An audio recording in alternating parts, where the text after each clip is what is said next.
কেমন আছো বন্ধুরা? আমি তোমাদের পলাশ স্যার আবারও তোমাদের সামনে একটা নতুন ভিডিও নিয়ে চলে এসেছি। এবং এখানে যে আমি অঙ্কগুলো নিয়ে এসেছি এগুলো বহু পরীক্ষাতে বহুবার এসেছে। তো তোমরা যদি এই অঙ্কগুলো প্রথম থেকে শেষ পর্যন্ত দেখো এবং আমার সাথে প্র্যাকটিস করো, তাহলে সামনে যে WB SSC, group C, group D এবং ডাব্লিউবি পুলিশ এছাড়া যে অন্যান্য এক্সামগুলো আসতে চলেছে, সেখানে কিন্তু এই অঙ্কগুলো তোমাদের খুব হেল্পফুল হবে। আশা করব তোমরা প্রথম থেকে শেষ পর্যন্ত ভিডিওটা দেখবে এবং ভিডিওটা যদি তোমাদের ভালো লেগে থাকে অবশ্যই চ্যানেলটাকে সাবস্ক্রাইব করে দেবে এবং বন্ধুদের মধ্যে ভিডিওটা শেয়ার করে দেবে। তো চলো অঙ্কটা শুরু করি। দেখো প্রথম অঙ্কটা কি বলেছে, দেখো 11:15 অনুপাতের সংখ্যাগুলির থেকে কোন সংখ্যাটি বিয়োগ করতে হবে যাতে অনুপাতটি 2:3 হয়। তাহলে আমরা কি এখানে অনুপাতগুলো লিখে ফেলি। এখানে দেখো 11:15 লিখলাম। এবার দেখো এখানে বলেছে কত মাইনাস করলে এখানে হবে না 2:3। তাহলে আমরা এখানে কি করব না, এখানে কোনাকুনি গুণ করে দেবো আমরা। তাহলে দেখো এটা যদি কোনাকুনি গুণ করি 3 11 33 আর এটা 15 দোকানে 30। আচ্ছা বলো তো কত কমে গেল? 3 কমে গেল না? তার মানে আমরা বলতে পারি option B is the correct answer, কারণ এখান থেকে আমরা প্রত্যেকটা থেকে 3 মাইনাস করেছিলাম। তাহলে আশা করি তোমরা বুঝতে পেরেছো। চলো পরের অঙ্কে যাই। দেখো এই অঙ্কটা কি বলেছে, এ এবং বি কোনো একটি নির্দিষ্ট দূরত্ব যথাক্রমে 9 কিমি পার ঘন্টা এবং 10 কিমি পার ঘন্টা গতিতে যায়। যদি এ দ্বারা গৃহীত সময় বি দ্বারা গৃহীত সময় থেকে 36 মিনিট বেশি হয়, তাহলে এই দূরত্ব কত, মানে ডিস্টেন্সটা আমাদেরকে বের করতে হবে। তাহলে আমরা কি করব, দেখো এখানে যে স্পিড দুটো বলা আছে, আমরা এই স্পিড দুটো কি করব, গুণ করে বসিয়ে দেবো ফার্স্ট। ওকে, এবার কি করবো, স্পিড দুটো মাইনাস করে নিচে বসিয়ে দাও। মানে কত বলো তো, এখান দিয়ে 10 - 9। ওকে, ইনটু করো কত না, ইনটু করবে আমাদের 36 মিনিট বলেছে। তার মিনিটটাকে ঘন্টায় নিয়ে যেতে গেলে আমরা কত করব, 60 দিয়ে ভাগ করে দেব। তাহলে আমাদের এখানে কি হচ্ছে দেখো, 9 × 10/1 ইন্টু 36/60। তাহলে দেখো এবার 0 0 কেটে দাও, 6 দিয়ে 36 কাটো 6, আর এবার 6 দিয়ে 9 গুণ করে দাও 54। তাহলে ডিস্টেন্সটা কত কিমি না 54 কিমি। আশা করি তোমরা বুঝতে পেরেছো। তাহলে আমাদের অ্যান্সার হয়ে যাবে option B is the correct answer. চলো পরের অঙ্কে যাই। দেখো এখানে বলেছে কি, 1 cube 2 cube plus 3 cube plus 4 cube dot dot dot plus 8 cube. তো 8 কিউব এইগুলোর প্রত্যেকটার কিউব বের করতে বলেছে, করে তাদের যোগফল আমাদের বের করতে হবে। দেখো কিছুই নয়, অঙ্কটা কি করছি, যে লাস্ট যে সংখ্যাটা বলা আছে না সেটা প্রথমে নিয়ে নাও। তাহলে 8, এর থেকে 1 বাড়িয়ে গুণ করে দাও, তাহলে 9। ঠিক আছে, বাই 2 করো, করে এই পুরো সংখ্যাটাকে স্কোয়ার করে দাও। ঠিক আছে, তাহলে দেখো আমাদের কি হবে, তাহলে 2 দিয়ে 8 কাটো 4, 4 9 36। তাহলে এখানে কি হবে, 36 স্কোয়ার, আর 36 স্কোয়ার মানে কত, 1296। তাহলে option A is the correct answer. দেখো আমি কি করে 36 স্কোয়ার 1296 বললাম, কারণ আমার 36 স্কোয়ার মুখস্থ ছিল বলে। তো তোমরা কিন্তু যদি স্কোয়ার না মুখস্থ থাকে, এই অঙ্ক কিন্তু কয়েক সেকেন্ডে নামাতে পারবে না। সেই জন্য তোমাদের কিন্তু স্কোয়ারগুলো অবশ্যই মুখস্থ রাখা দরকার। তাহলে কিন্তু এই ধরনের অঙ্কগুলো কয়েক সেকেন্ডে তোমরা নামিয়ে আসতে পারবে। না হলে কি করতে হবে না, তোমাকে গুণ করে আসতে হবে, তাতে কিন্তু তোমাদের টাইম নষ্ট হবে। তো আমি বলবো তোমরা কিন্তু স্কোয়ারগুলো অবশ্যই মুখস্থ করো। চলো পরের অঙ্কে যাই। এখানে কি বলেছে দেখো, 3টি সংখ্যার অনুপাত 3:4:5, যদি তাদের লসাগু 2400 হয় তাহলে তাদের গসাগু নির্ণয় করো। তাহলে কিছু নয়, আমরা কি করব, এই যে 3টে সংখ্যা আছে না, এই 3টেকে গুণ করে ফেলো ফার্স্ট। দেখো 4 5 20, 3 20 60। তাহলে এই 60 সমান কত বলেছে না 2400। ঠিক আছে না, তাহলে 1 সমান বের করলেই আমাদের গসাগু বেরিয়ে যাবে। তাহলে 0 0 কাটো, তাহলে 6 দিয়ে 240কে কাটলে হবে কত, 4 6 24 আর একটা 0। তাহলে গসাগু কত হবে, গসাগু হবে 40। Option B is the correct answer. চলো পরের অঙ্কে যাই। দেখো বলেছে প্রথম 9টি মৌলিক সংখ্যার গড় কত, সেটাই আমাদেরকে বের করতে হবে। তাহলে দেখো আমরা প্রথমে মৌলিক সংখ্যাগুলো লিখে ফেলি। দেখো মৌলিক সংখ্যাগুলো কি, 2 3, মানে আমরা 9টা মৌলিক সংখ্যা লিখব। তারপর হচ্ছে 5, তারপর হচ্ছে 7, তারপর হচ্ছে কত বলো তো, তারপর হচ্ছে তোমাদের 11, তারপরে কত বলো তো 13, তারপরে দেখো কত 17। ওকে, তারপরে কত হবে, তারপরে হবে 19, তারপরে কত হবে না 23। দেখো টোটাল এই 9টা মৌলিক সংখ্যা পেলাম। এবং আমরা গড় বের করতে গেলে কি করি না এই সংখ্যাকে যতগুলো সংখ্যা আছে সেই দিয়ে ডিভাইডেড করে দিই। তাহলে এবার দেখো আমরা কি সব কটা যোগ করব না, আমরা সব কটা যোগ করব না, শুধু একক স্থানীয় ঘরের সংখ্যাগুলোই নেব, নিয়ে দেখব আমাদের অ্যান্সার মিলে যাবে। তাহলে দেখো 2 আর 3 যোগ করলে 5, 5 আর 5 10, ঠিক আছে, 10 আর 7 17, 17-র এককের ঘরে কি থাকে 7, তাহলে 7 নিলাম, 7 আর 1 8, 8 আর 3 11, 11-র 1 নেব, ঠিক আছে, 11, 1 আর সাথে 8, 8 এর সাথে 9 যোগ করলে কত হবে 17, 17-র এককের ঘরে 7 থাকে, তাহলে আমরা 7 নেব। 7-এর সাথে যদি 3 যোগ করি কত হবে 10, 10 মানে এককের ঘরে 0 আসবে। তাহলে আমি ভগ্নাংশের দেখব কার 0 আসে, তাহলে সেটাই আমার অ্যান্সার হবে। তাহলে দেখো 9 10 90, 90 আর 2 কী হয় 92 এর 9 না, তাহলে এখানে 0 আসছে কি আসছে না, তাহলে 1-এর অপশানটা আমাদের হবে না, ঠিক আছে। তারপর দেখো 98/9 এটাকে ভাগ করলেও কি 0 আসবে, আসবে না। কিন্তু যদি এটা দেখি 9 11 99 আর 1-এ 100, তাহলে দেখো এর ইউনিট প্লেসে অবশ্যই 0 আসবে, ঠিক আছে। তার মানে আমাদের এটা হতে পারে, ঠিক আছে, সি এরটা হতে পারে। আচ্ছা আমরা ডি এরটা দেখি 9 11 99 আর 2 101, এর ইউনিট প্লেসে 1 আসবে, তাই না। তাহলে আমরা কিন্তু এটাও নেব না, তাহলে আমাদের অ্যান্সার হয়ে যাবে option C is the correct answer. তাহলে আশা করি বোঝাতে পেরেছি। তো চলো পরের অঙ্কে যাই। দেখো এখানে কি বলেছে, রবিনের বয়স এখন 16 বছর আর শুভর বয়স 7 বছর। কত বছর পর রবিনের বয়স শুভর বয়সের 1.5 গুণ হবে। তাহলে 1.5 গুণ মানে আমরা কি লিখতে পারি না, 1.5 গুণ মানে আমরা এইভাবে লিখতে পারি, দেখো তো 1 পূর্ণ 1-এর 2, তার মানে এটাকে আমরা লিখতে পারি 3-এর 2। তাহলে এবার কি করব, এই যে 2টা পেলাম এই 2টার সাথে আমরা রবিনের বয়স গুণ করে দিই। তাহলে 16-র সাথে 2 গুণ করলে কত হয় বলো তো 32, আর এই যে ওপরে 3টা আছে এর সাথে শুভর বয়সটা গুণ করে দাও, তাহলে 7 × 3 কত হবে 21। ওকে, এবার কি করবে রবিনের থেকে শুভ বাদ দিয়ে দাও, দিলেই আমাদের অ্যান্সার হয়ে যাবে। তাহলে কত না 11, তাহলে কত বছর পরে এই 1.5 গুণ হবে না 11 বছর পরে গিয়ে 1.5 গুণ হবে। আশা করি তোমাদের বোঝাতে পারলাম। তো পরের অঙ্কে যাই। দেখো এখানে বলেছে একটা পৌনঃপুনিকের যোগ বিয়োগ দিয়েছে। তো আমি কিন্তু তোমাদেরকে যেভাবে শেখাবো সেইভাবে যদি তোমরা করে আসতে পারো এই অঙ্কগুলো জাস্ট কয়েক সেকেন্ডে তোমরা নামিয়ে আসতে পারবে। তো চলো দেখি কি করব। আচ্ছা দেখো তুমি যদি এই যে লাস্টের যার মাথায় পৌনঃপুনিক আছে সেগুলো লক্ষ্য করো, দেখো এখানে শুধু একটা সংখ্যার মাথায় পৌনঃপুনিক আছে, এখানে দেখো দুটো সংখ্যার মাথায় পৌনঃপুনিক আছে, আর এখানে দেখো একটা সংখ্যার মাথায় পৌনঃপুনিক আছে। তার মানে আমি এটা দেখে বলতে পারি যে এই যে যেখানে উত্তরটা আসবে অবশ্যই দুটো ডিজিটের মাথায়, ধরো আমি যদি দুটো এক্স ধরি তার মাথায় কিন্তু অবশ্যই পৌনঃপুনিক হতে হবে। ওকে, এবার তাকাও দশমিকের পরে কি এর এই যে সংখ্যাটা এর দশমিকের পরে কি কোনো সংখ্যা আছে, নেই। কিন্তু এখানে দেখো দশমিকের পরে একটা সংখ্যা আছে এবং এখানেও দেখো একটা দশমিকের সংখ্যা আছে, কিন্তু এদের মাথায় কোনো পৌনঃপুনিক নেই। তার মানে আমি বলতে পারি এখানে এমন একটা সংখ্যা আসবে যে উত্তরটা আসবে সেখানে একটা দশমিক থাকবে, আর এখানে এমন একটা সংখ্যা আসবে যার মাথায় পৌনঃপুনিক থাকবে না, কিন্তু তারপরে দুটো সংখ্যার মাথায় অবশ্যই পৌনঃপুনিক থাকবে।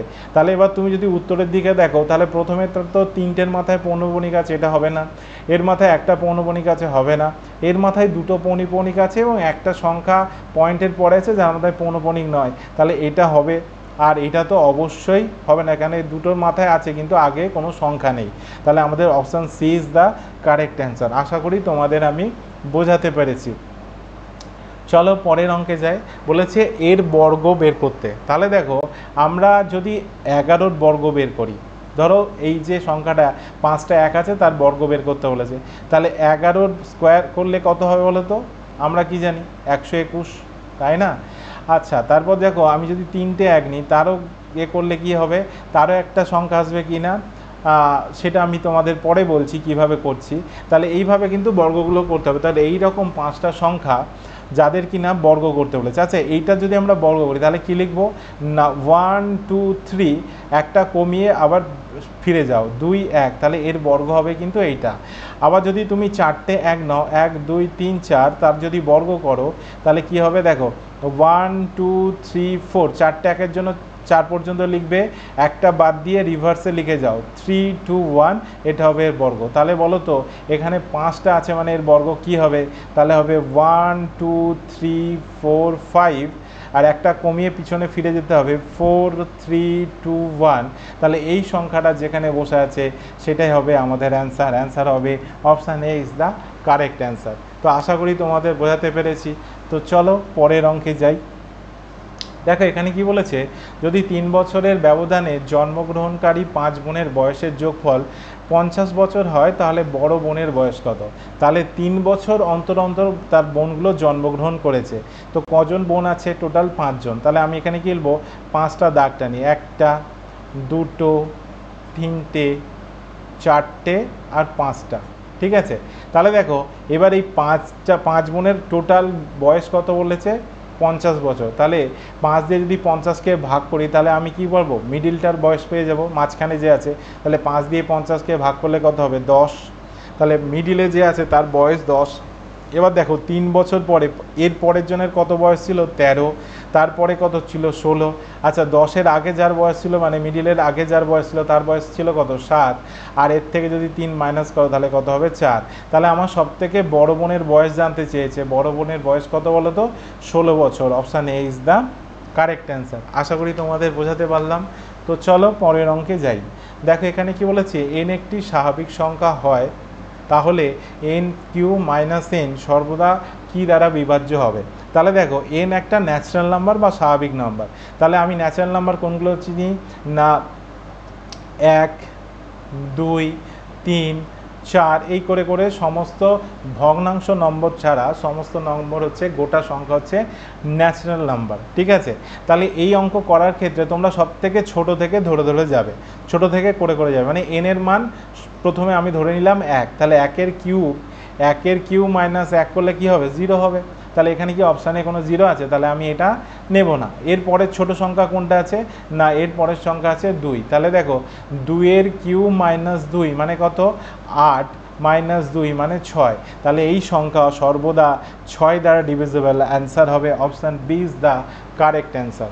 আশা করি তোমাদেরকে বোঝাতে পেরেছি। তো চলো পরের অঙ্কে যাই। দেখো বলেছে রাম 40 কিমি পার ঘন্টা, 45 কিমি পার ঘন্টা ও 60 কিমি পার ঘন্টা বেগে একই দূরত্ব অতিক্রম করেছে। পুরো যাত্রায় রামের গড় গতি কত? তাহলে কি বলেছে? রামের গড় গতি কত সেটাই আমাদেরকে বের করতে বলেছে। দেখো প্রথম তার স্পিড ছিল কত? 40 কিমি পার ঘন্টা, পরে 45 কিমি পার ঘন্টা, পরে হচ্ছে 60 কিমি পার ঘন্টা। এবার আমাদের যেহেতু গড় বেগ বের করতে বলেছে, গতিবেগ বের করতে বলে, তাহলে কি করব?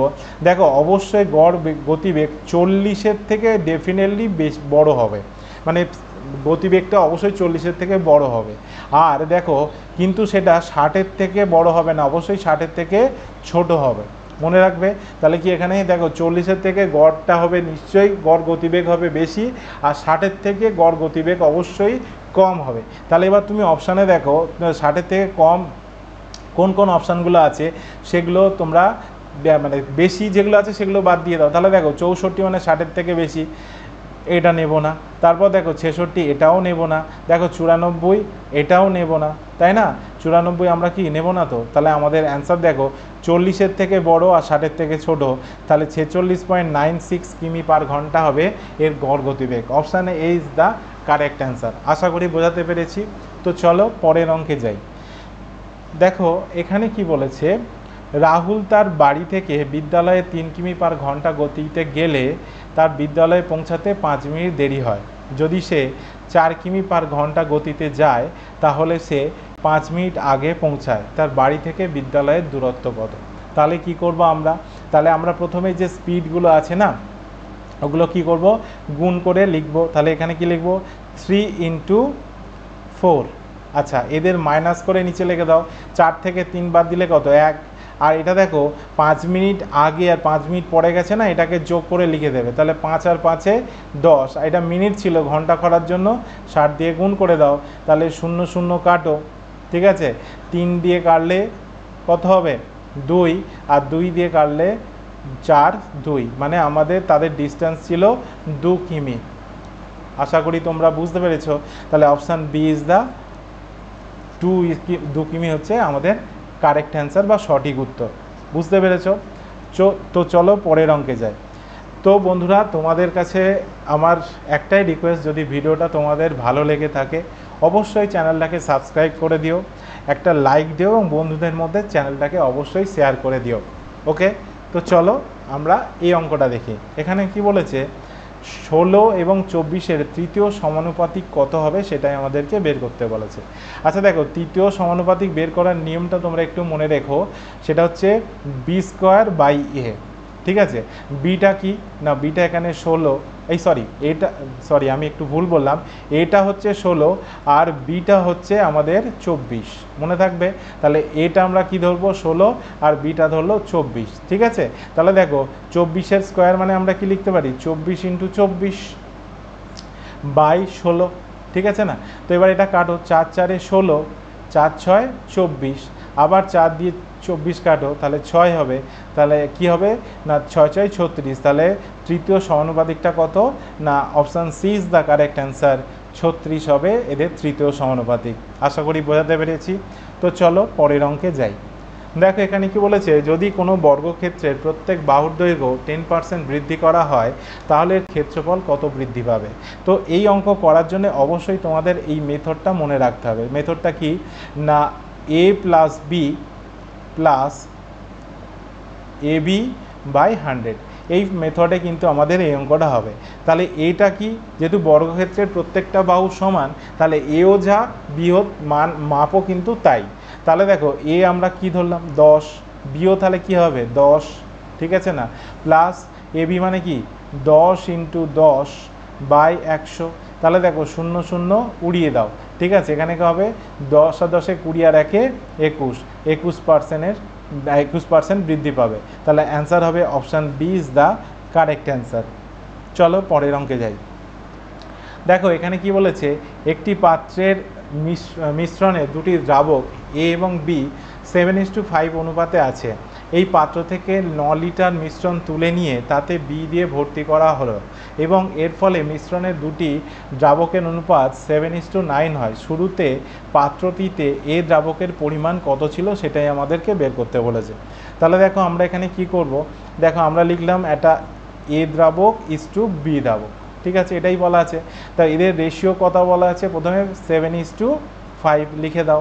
আচ্ছা দেখো, এই মিশ্রণ থেকে 9 লিটার মিশ্রণ তুলে নিয়ে কি ঢেলেছি না, আমরা বি ঢেলেছি, তাই না।